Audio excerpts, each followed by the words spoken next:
Hi all and welcome to the Truth, Honour and Integrity Show. This is The Hunt, the name of that song.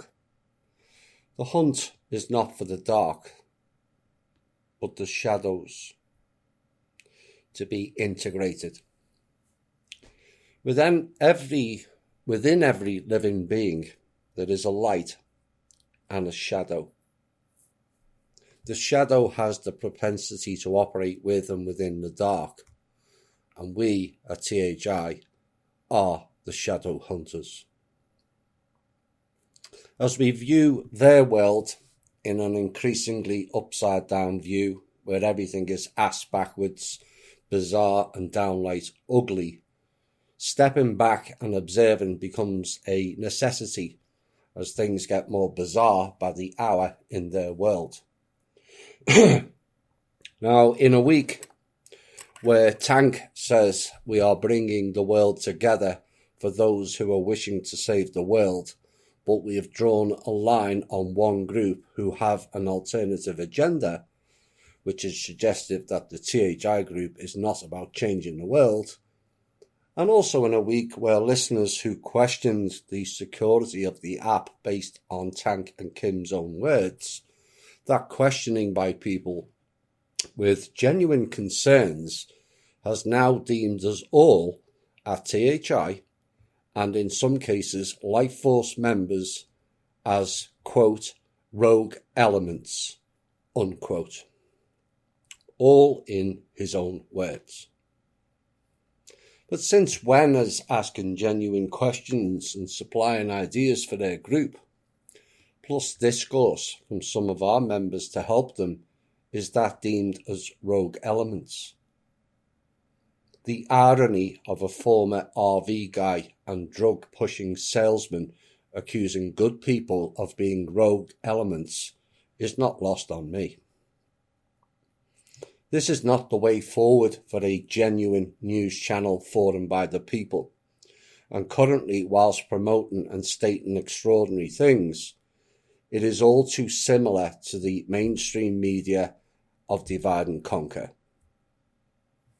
The fickleness of people is extraordinary, of how you can go from the person who is a vastly underestimated help in April to now being deemed as a rogue element of society 4 months later, is in and of itself extraordinary.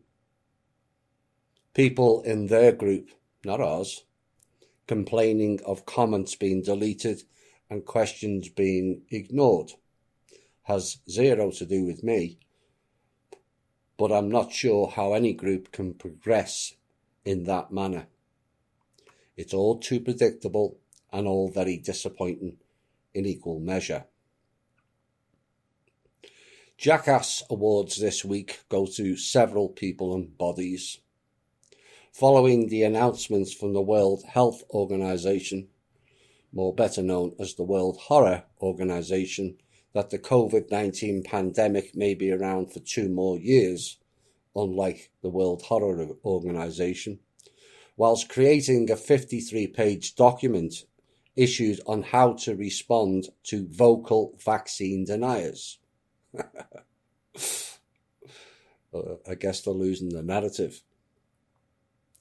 But why read or study a 53-page document only for the vaccine denier to go and tell them F off bot is both classic and hilarious in equal measure. In Tennessee, Sharon Hurt, a Nashville City Council member, proposed that if someone passes the coronavirus to another person and it kills them, then that person who passed the virus should be tried for murder or attempted murder. Pity they don't apply that for retards, isn't it? However, the City Council cannot create criminal legislation. Only the state legislature can, and it would be impossible to prove who transmitted the virus. Except you can't. In Wisconsin, nice to see Mr. Trump sent National Guard out to protect one of our members today. And the Department of Natural Resources Secretary Preston Cole advised employees to wear a mask to participate in a virtual meeting on video conference calls where they could be seen by others. Really? In Maine, Democrat Governor Janet Mills issued a guideline option for restaurant servers to wear an inverted face shield similar to a plastic cone of shame for dogs that is fitted at the neck and is open at the top instead of a mask. Trinity Metro in Fort Worth, Texas has installed ROSA, R-O-S-A, a robot that can detect when people are not wearing face masks. Now, the CEO of that company said his mind was blown by how many more people are complying with wearing masks when a machine tells them to do it. Oh dear. He also said that sales are increasing as businesses are bracing for the possibility they'll have to enforce COVID-19 safety measures for, quote, years to come, unquote. Well, here come the eventual police replacement system our show warned about a long time back. But what are the implications of this?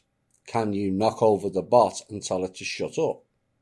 What are the legal implications of forceful interactions? Under what authority or law does this machine operate? Is it constitutional? Does it contain facial recognition and database records of all people? And lastly, is it armed? Extra special Jackass Award of the Week goes to Antifa and the Black Lives Matter groups for the statements made this week by them now promise violent retaliation to anyone who says all lives matter.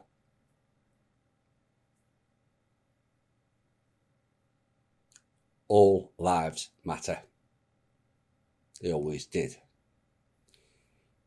Yet these same people have the audacity to label one other group supremacists. I guess irony is far too high on the intelligence scale for those people to comprehend, it seems. Throw in the Portal people for their reporting on Wisconsin, on the second shootings, and making a crime now into a political label infraction. It all gets very desperate and shallow thinking reporting, it seems. This song is called All Lives Matter.